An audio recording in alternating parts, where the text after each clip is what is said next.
राजनीति में ऐसे दौर बहुत कम आते हैं जब कोई पार्टी अपने भीतर झांकने की हिम्मत दिखाती है। कांग्रेस इस समय ठीक उसी मुकाम पर खड़ी है। उसके सामने दो रास्ते हैं, एक तो पुरानी गलतियों को ढककर आगे बढ़ने का और दूसरा अपनी गलतियों को पहचान कर सही दिशा तय करने का।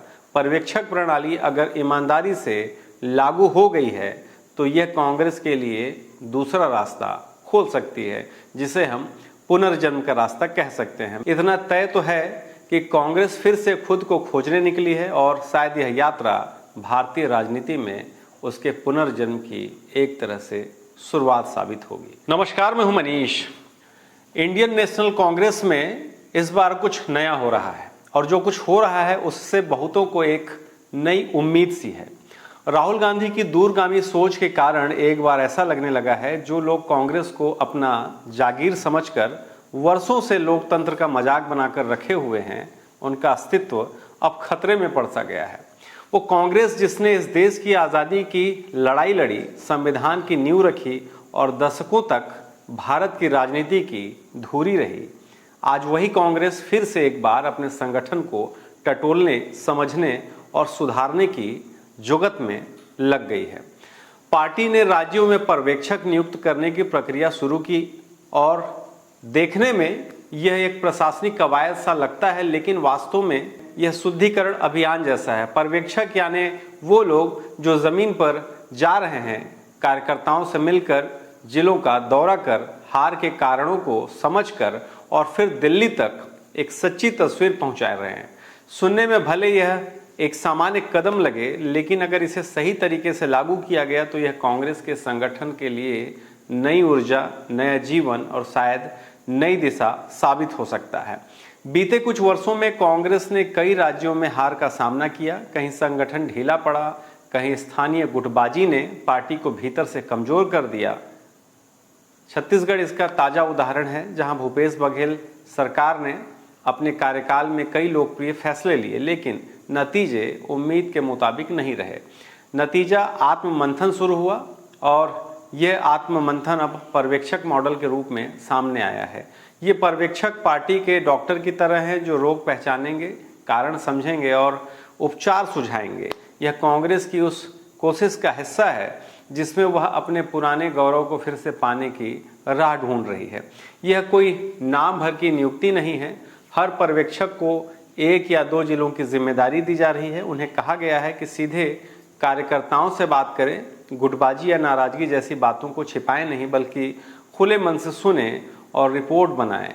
वो यह भी देखेंगे कि पिछले चुनाव में आखिर चूक कहां पर हुई है।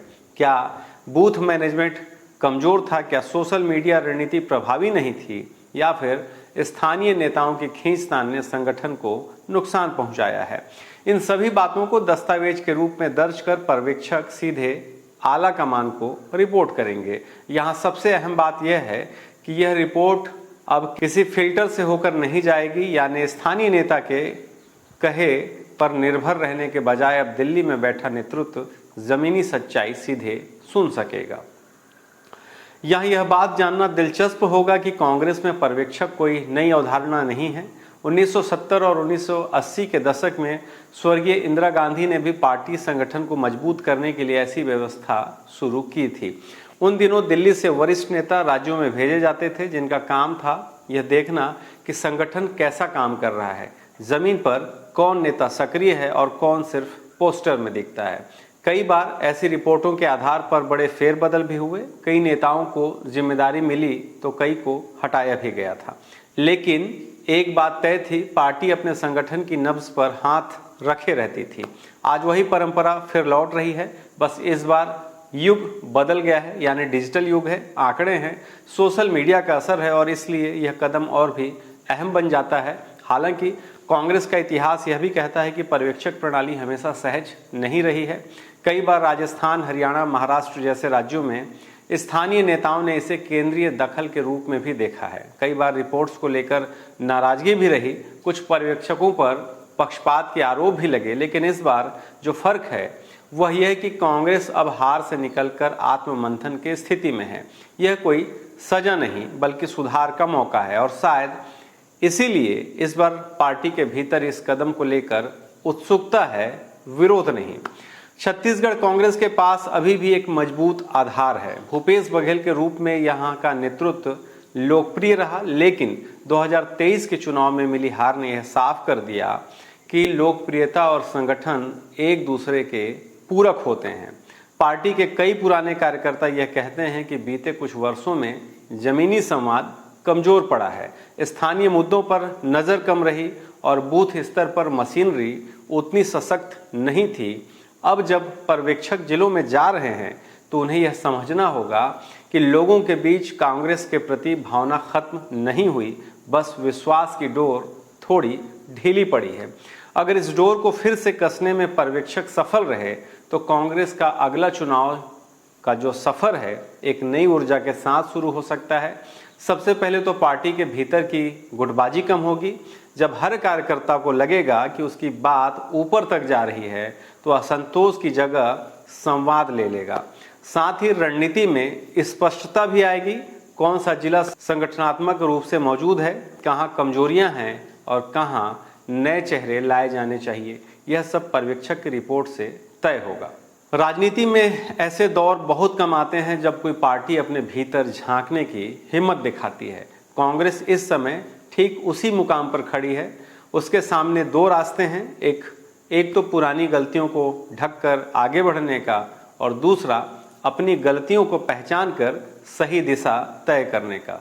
पर्यवेक्षक प्रणाली अगर ईमानदारी से लागू हो गई है तो यह कांग्रेस के लिए दूसरा रास्ता खोल सकती है, जिसे हम पुनर्जन्म का रास्ता कह सकते हैं। बहरहाल इतना तय तो है कि कांग्रेस फिर से खुद को खोजने निकली है और शायद यह यात्रा भारतीय राजनीति में उसके पुनर्जन्म की एक तरह से शुरुआत साबित होगी।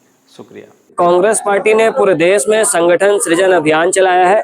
उसी के अंतर्गत छत्तीसगढ़ में भी सभी जिलों में प्रभारी नियुक्त किए गए हैं। वो हमारे जिले के सभी सबसे पहले वरिष्ठ पदाधिकारियों से मिलेंगे, उसके बाद जिला कांग्रेस कमेटी के सभी सदस्य पदाधिकारियों से मिलेंगे, उसके बाद NSUI, यूथ कांग्रेस के सभी विंग के साथ साथ पत्रकारों से, NGO से मुलाकात कर यहाँ का निष्कर्ष लेकर AICC को रिपोर्टिंग करेंगे कि सबसे उपयुक्त व्यक्ति कौन होगा जो जिला अध्यक्ष बन सकता है। और फिर जल्द ही हमें एक नया जिला अध्यक्ष की नियुक्ति देखने को मिलेगी।